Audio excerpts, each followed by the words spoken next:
So for the most part, our application is feature complete.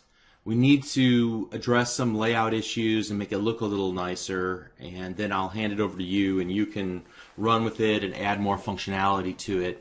But what I want to do before we get to that point is add one more cool feature, and I want to show you how to add live tiles to your application, so tiles that will update based on content from your application.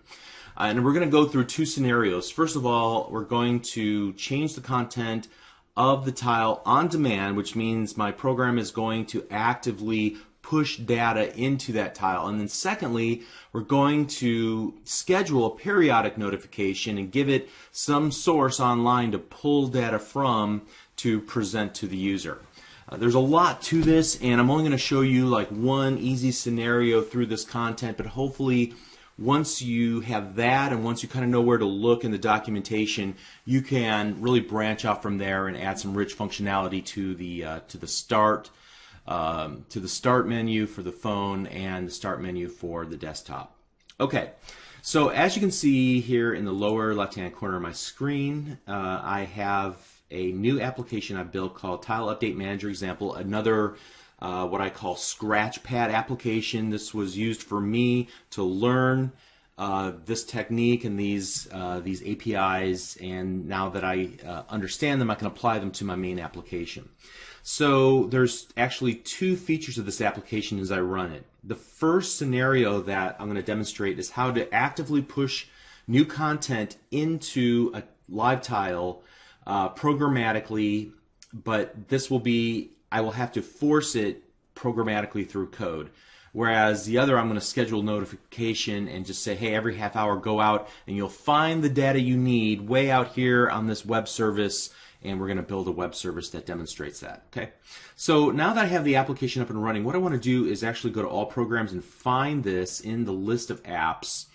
And once I do, I'm going to right click and select pin to start, and now I have the icon, the live tile with the default icon for this project type on my start screen. Okay, so now what I'm going to do is just type in something like hello world, real simple, and click change tile content. And the next time I go to the start page, watch that icon. It flips and it has the content there that I just added. Very cool. How about if I do this again? Hello periodic updates. So we'll just type in hello periodic because there's not a lot of room on that tile. And then go here, and it's going to flip one more time, and it changes to hello periodic. Okay, so let's talk about how I was able to programmatically force the message to change. This is going to uncover a few important concepts before we move on to the more advanced scenario. So here we have a Tile Update Manager class as part of Windows.UI.notifications namespace, so you'll need to add that in your using statement at the top of the file. And then the first thing we're going to do is get a template. Get the content of a template, and there are a number of enumerations in this tile template type in enum, and you can see I can just scroll through all of them, just a bunch of them, and you find a laundry list of them at this URL that I have on screen right now. So I'm actually going to open up that page to, okay, here we go. Let's get back there. The tile template catalog. And so now if I look through this page, you can see that there is the enumeration, in this case tile square 150 by 150 image, and how it's going to look in both the Windows desktop and the Windows phone for the start menus for each of those. And for the most part, they're going to seem very similar. There might be some small layout changes to accommodate the rest of the how the menus typically lay out that content. Okay. And again, there are just a bunch of these. Now, once you find one that kind of works for your scenario, let's say this one right here, tile square 150 by 150 text 4. I'm going to click on that, and it's going to take me down deeper into the page for a more descriptive, explanation of what the tile template does and how you can modify its content. All right, and so you can see that this particular content will wrap your content. So you can give it a real long line of text and it's just going to wrap it. There are others that will give you, like in this case, 4 independent fields of information that you can fill in. So there are some subtle differences between each of the templates, but hopefully you can see where you can find that information. Here's the XML that we would actually be working with. And let's go ahead and take a look at what the tile square 150 by 150 text 01 and see what it looks like here. So I'm going to go back up to the top and hit Control F on my keyboard, paste that in, and you can find, okay, so this is the one that we're working with. So I'll click on it, and you can see that here is the here's the template that we're working with. Actually, this is the template we're working with, okay? And so just keep that XML in mind, because what we're going to do next is manipulate that XML in the next 2 lines of code. We're going to find an element with the name text, and then we're going to add a child to that first element with whatever I typed into that text block. All right, so we're going to create a text node in our template and then append it as a child to the text. So if we take a look at the template again, we're going to find the first occurrence of the text element, and we're going to add a child to that element, and we're going to fill in this text right here with whatever we typed in, and then after we've done that, then we're going to add that new XML to a new tile notification object and tell the tile update manager to go update our applications tile with this new tile that we basically borrowed a template and modified its values. Okay, so that's the basic course of events here in 5 lines of code. Very simple.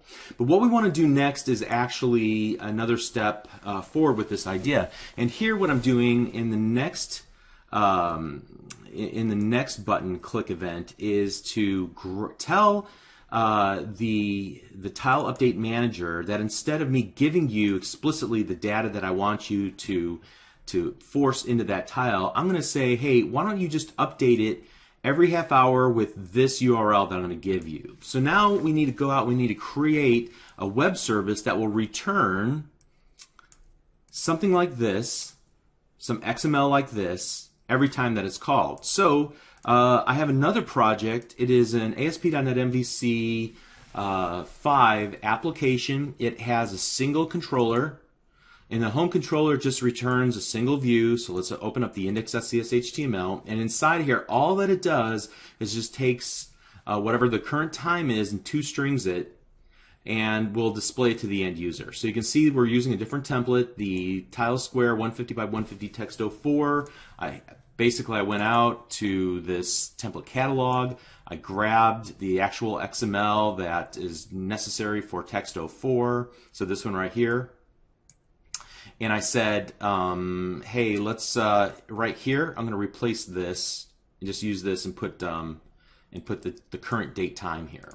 So now that I've created this and I've deployed it out to Azure, so here's what we're going to do. I'm going to drag this over, I'm going to right click and say, whoops, you can't see it, but it's off screen, but I'm going to choose the publish option, and I'm actually going to publish this out to my Azure account. Okay, and if I click on this, or here, let me just, actually it opened up in another window over here, so let me open it up. It will display this. So I'm at periodic.azurewebsites.net. This may not be available at the time when you watch this video. I might take this down because, well, it costs me money every time somebody hits it. And let's view the source for this. And you can see that I get that template, and inside of the text element is the date and the time. Okay, so that's a pretty cool tactic. Let's go ahead and get rid of that. Now that we've built our notification service, let's go ahead and pop open Tile Update Manager. And here we're basically saying, here's the tile content, here's the requested interval. I would prefer if you update every half hour. Now, you're going to notice that it does not happen exactly at 30 minutes. If we were to pause the video and come back to this in 32 minutes, 35, 37 minutes, it would probably update in that, roughly in that period of time. So this is a requested interval. Now we're going to say, hey, Tile Update Manager, why don't we update the tile for our application with a periodic update. Now, to learn more about periodic updates, take a look at this URL, and this will explain a little bit more about how, will explain how periodic updates work, and the polling sequence and what's going on behind the scenes. So I would recommend, for more information, read that page, bit.do/periodic. And here we're just going to give it the URI and how often we want it to update, and it should go off and update itself. So now let's run the application again and see this working. And I'm going to go ahead and click Schedule Notification, and nothing happens. That's good. That's fine. Now let's open up the Start menu, and with any luck, this will update itself. And it does. And you can see that the current date and time is listed there. Okay, very nice. Okay, so now what we're going to do is take these ideas and apply them to our application. So I'm going to shut everything else down that we don't need, and we're going to come back to UWP Weather. I'll shut that down too. And what I think we'll do is every time that we go off and grab the weather, we'll go off and we'll say, hey, for the current position where the user is at, let's go ahead and schedule an update using the last known position of the device. So we're not going to update it wherever you are. So if you're like on a long road trip and you only look at your phone or the weather app once every 10 hours, then it may not be accurate. But if you were to pop open the weather app, then it will change the URL that we're going to point to. Hopefully that makes sense. Okay. But there would be ways to modify this and to make it work in that scenario. I'm just being a little bit lazy here, and I want to show you a simple case.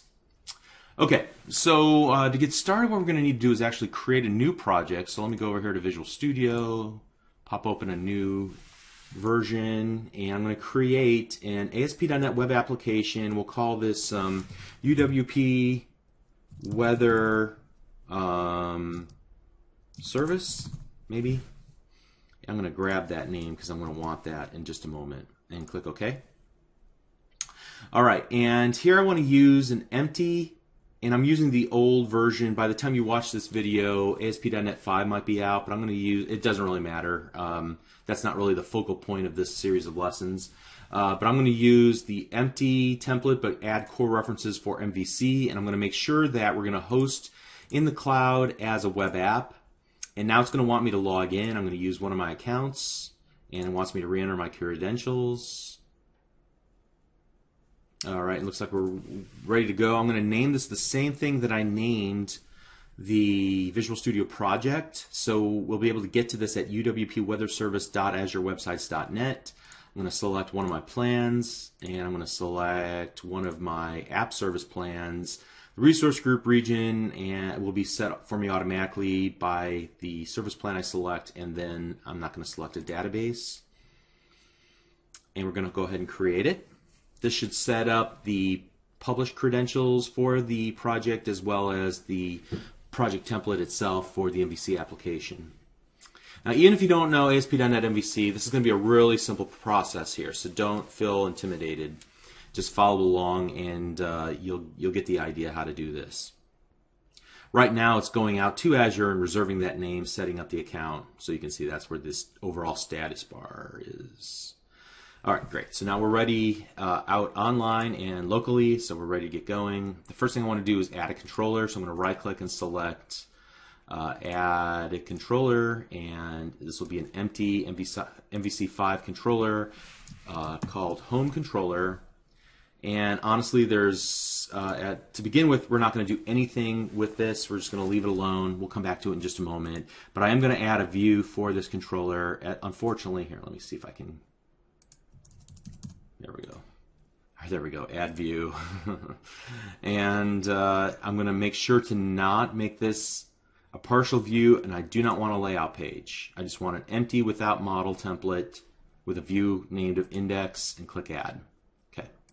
Now what I'm going to do is just rip out everything in the index.cshtml page, and what I want to do is actually, I want to come back over here to my template catalog, and I want to find the template 01 right here. Okay, so this is what I'm going to grab from the very first, or maybe not the first, but it's the tile square 150 by 150 text 01 template.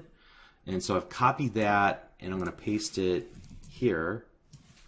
And what I want to do is actually replace all of this stuff. And I'm going to replace it a couple different ways in MVC to do this. There's the right way and then there's the cheap and easy way, and I'm going to use the cheap and easy way. Okay, so I'm going to create a couple of ViewBag values and just pass data from the controller into the view using a ViewBag.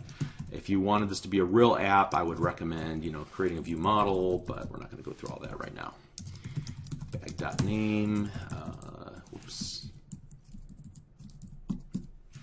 So the first thing we'll display is the temperature, then we'll display the description of what's going on. So is it light mist, is it sunny, you know, that sort of thing. And then the name, so that'll be the area or the town that you're currently in. And then finally, we'll just show the date time.now.to short time string. Okay. So we can see when it was last updated. Great. Then inside of the home controller, what I'm going to need to do is populate those values. And so what we're going to do here is, like for example, viewbag.name equals and then whatever. Okay, and we're going to grab that data as it's passed in through the query string. So in MVC, I can just add two input parameters with the names of the query string parameters that I expect, and then it will parse that out of the query string and pass them into the input parameter for the index action result method. So here we go, string lat, string lon for longitude. And I'm going to need to do some validation or some trimming of that latitude and longitude. I know that to be a fact from future or from previous previous attempts at doing this. Sometimes the phone's GPS will pass in just this really long value after the decimal point, and we need to trim that down in order to get this to work. But once we have those values, latitude and longitude, what we need to do is actually then run them by the openweathermap.org web service, and we're just going to call it from the web app as opposed to the individual phone, each individual device or desktop that it's running on. So what I want to do is add a new class here, and I'm going to call this OpenWeatherMapProxy, and you can probably guess where I'm going to go with this. It'll be identical to what we created in our UWP version. In fact, all I'm going to do is come down here to the OpenWeatherMapProxy. I'm going to just pretty much copy everything here inside of that class, or those classes inside of that file, and I'm going to come back over here, and I think I can just reuse everything like that. I'm going to have to add a few namespaces. In fact, I know that I'm going to have to add, here, let's go to Tools, NuGet Package Manager, manage NuGet packages for the solution. I know I'm going to need HTTP client. So let's add that one. Yes, I accept. And I also know that I'm going to have to add a reference for the JSON, whatever that was again, the data contract JSON serializer. So I think I know where that's at. Let's go and right-click on references and click Add Reference, and then serialize. Yes, and that should be in the system.runtime.serialization namespace. So we're going to add a reference to that assembly. And I also know that we're going to need to add a using statement for system.threading.tasks. So let me add all my using statements here. Just a lot of setup work here just to get this going in the right direction. Yes, it's all coming together now. And I think this is system.io. Let's see, yeah, that should take care of that. And let IntelliSense catch up. Here's some encoding. Where did that come from? System.txt. Okay, that's fine.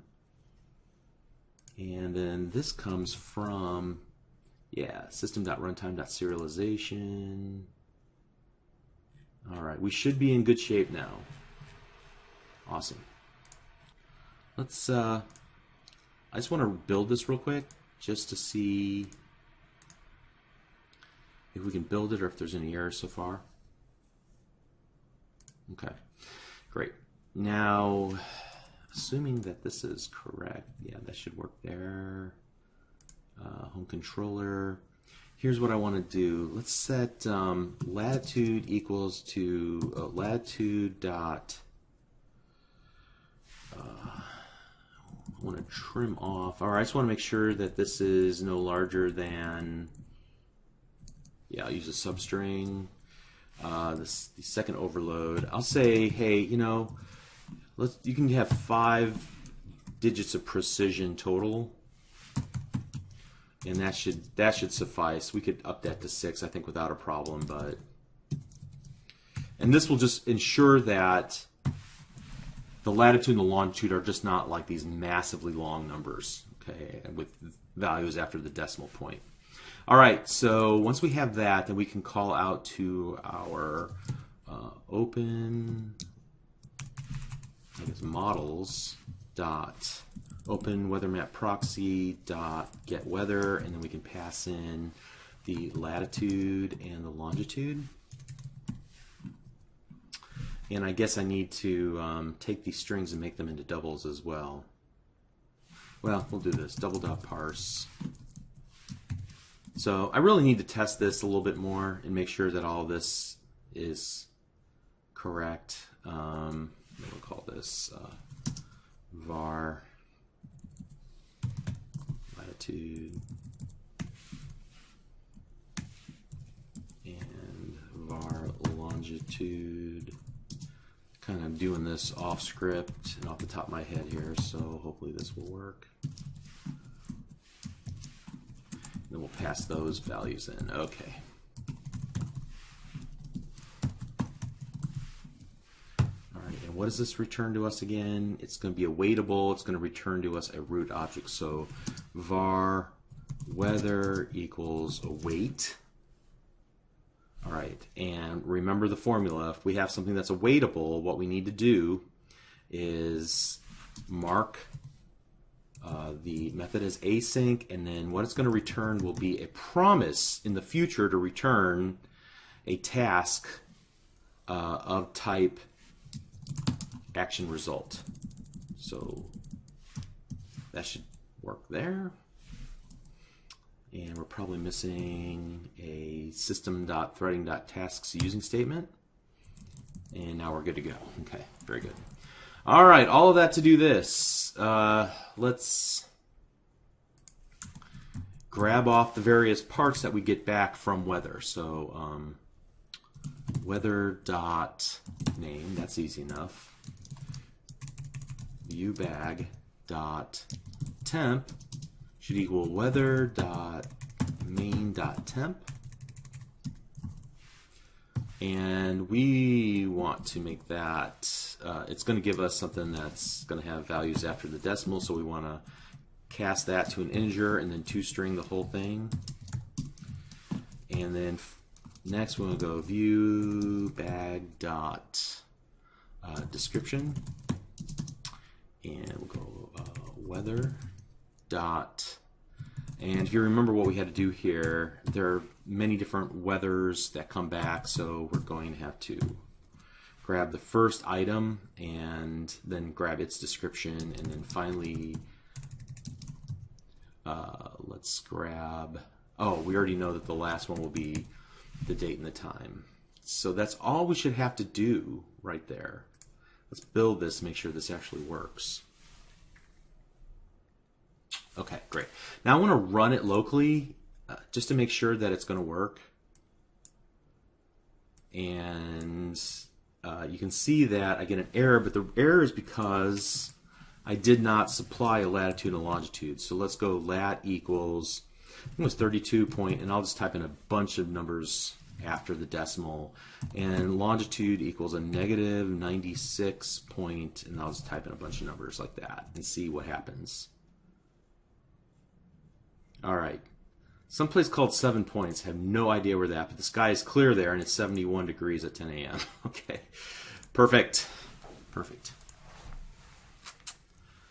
Okay, so we know that works. So what I'm going to do, stop it, and then I'm going to deploy it. So I'm going to right-click and select Publish, which you cannot see off to the upper right-hand corner of the screen. I want to validate the connection.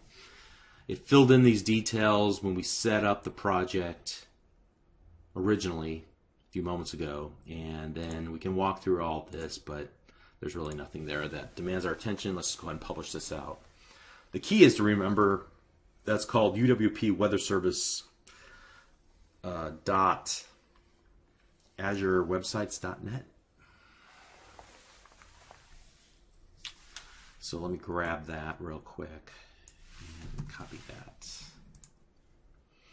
Now what we're going to do is save that, minimize it, and then let's open up UWP Weather. And here what I want to do in the main page.xaml is schedule the update. So let's set the var URI equal to that with a latitude and a longitude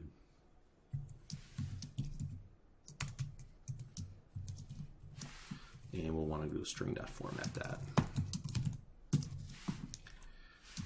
with whatever we pull back from here. So actually let me do this. What is this? Should be doubles, right? So equals, and we'll grab this.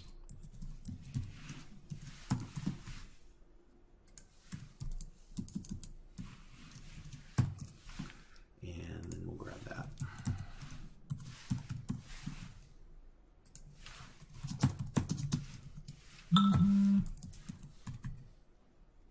Okay, and then we'll just go Latin long here.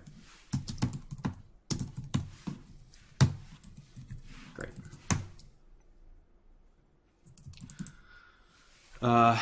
Next up, I'm going to pull whatever we did from my tile update manager example, because pretty much the rest of it's boilerplate, honestly. It's just going to be code I can grab right off here.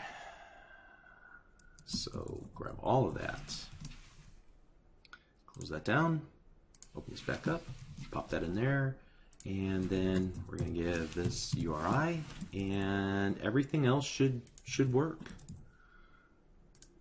All right, now let's build this to make sure it does work, or builds at least. Okay, great. Now let's cross our fingers and run the app. See what happens. Now, before we get too far, let's find our weather app. UWP Weather should be under U. There we go. Right click that and pin that to start. Okay, so all we get is a little box right now. That's fine. Let's go ahead and click Get Weather. I get the notification. Are you sure you want it to allow it to access location? Yes. And the reason is because I uninstalled it. Okay, so the good news here is that I get that it's 69 degrees, skies clear out in Plano. Now, the real key here is, will this update? And I would have expected it to update by now. So what I'm going to do is actually debug this real quick. I want to see the URL that's being created. Oh, you know what? The problem is not on the weather service. As I'm thinking through this, the problem is right there as I build the URL. Oh, that's an easy fix. Whew. Don't have to republish or anything. Let's run it now. Now let's do that. Here, I am going to just go ahead and step over it and grab the URI just to make sure that I can test this, right? So copy that, and then let's continue on. All right, so we get that. Now let's go over here to our tile, and with any luck, it'll flip. Come on, flip. Yes! Sweet. Now the interesting thing is that it says that we're in Saxe as opposed to Plano, which are just neighboring towns, but I must be on the border or something along those lines. So that's an oddity, but whatever. I'm happy we got this far. Okay, so probably should wrap some exception handling around that, but I'm pretty happy with it. Now we're just going to finish up with some finishing touches, and then we'll move on to the next challenge or the next app that we'll build together. So I'm pretty excited about this. Let's finish it up. Thank you.